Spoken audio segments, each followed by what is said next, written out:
नमस्कार दोस्तों। आज हम एक बहुत ही महत्वपूर्ण आर्थिक मुद्दे पर बात करने वाले हैं। ये मुद्दा थोड़ा मुश्किल ज़रूर है, पर मैं आपको बिल्कुल आसान भाषा में समझाऊंगा। आज का विषय है स्टैगफ्लेशन।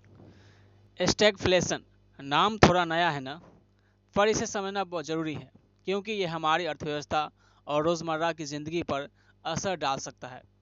तो स्टैगफ्लेशन आखिर है क्या? देखो, स्टैगफ्लेशन दो शब्दों से मिलकर बना है, स्टैग्नेशन और इन्फ्लेशन। स्टैग्नेशन का मतलब है आर्थिक मंदी या विकास में रुकावट, और इन्फ्लेशन का मतलब है महंगाई यानी चीज़ों की दाम बढ़ना। अब आमतौर पर अर्थव्यवस्था में ये दोनों चीज़ें एक साथ नहीं होती है। जब अर्थव्यवस्था धीमी होती है यानी मंदी होती है तो महंगाई कम होती है। क्यों?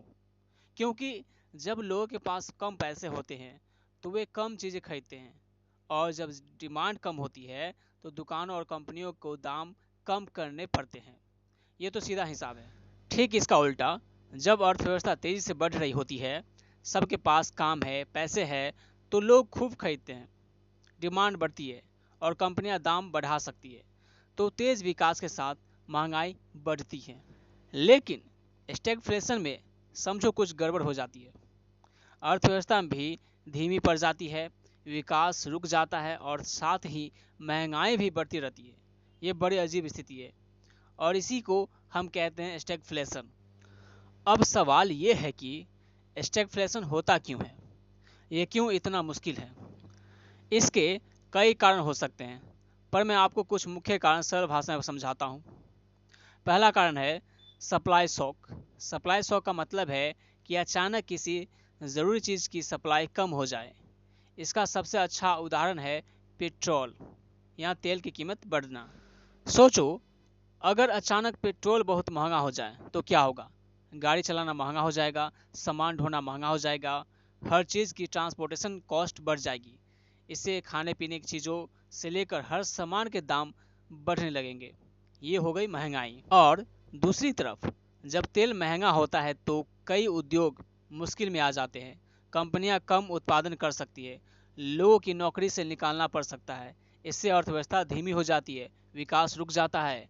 ये हो गया स्टैग्नेशन। तो देखा आपने, एक सप्लाई शॉक जैसे तेल का महंगा होना एक साथ महंगाई और मंदी दोनों ला सकता है। दूसरा कारण हो सकता है सरकार की गलत नीतियाँ।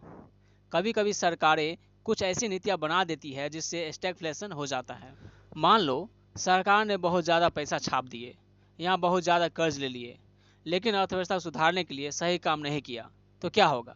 पैसे तो ज़्यादा हो जाएंगे लेकिन सामान और सेवाएं उतनी नहीं रहेगी। इससे महंगाई बढ़ जाएगी। और अगर सरकार सही तरीके से उद्योगों को मदद नहीं करती, नौकरी पैदा करने के लिए कदम नहीं उठाती, तो मंदी भी बनी रहेगी। तो गलत नीतियां से भी स्टैगफ्लेशन हो सकता है। स्टैगफ्लेशन बहुत मुश्किल स्थिति होती है क्योंकि इसे ठीक करना आसान नहीं होता। आमतौर पर महंगाई को कम करने के लिए सरकारें ब्याज दरें बढ़ाती है, लेकिन जब मंदी हो तो ब्याज दरें बढ़ाना अर्थव्यवस्था को और धीमा कर सकता है। और अगर मंदी को ठीक करने के लिए सरकार खर्च बढ़ाए या ब्याज दरें कम करे तो महंगाई और बढ़ सकती है। सरकारें फंस जाती है, पता नहीं चलता कि पहले क्या करें। स्टैगफ्लेशन के असर क्या होते हैं, इसका हम पर क्या प्रभाव पड़ता है? सबसे बड़ा असर तो यही होता है कि महंगाई बढ़ती है और नौकरियां कम होती है। लोगों को चीज़ें खरीदने में ज़्यादा पैसा खर्च करने पड़ते हैं और कमाने के मौके कम हो जाते हैं।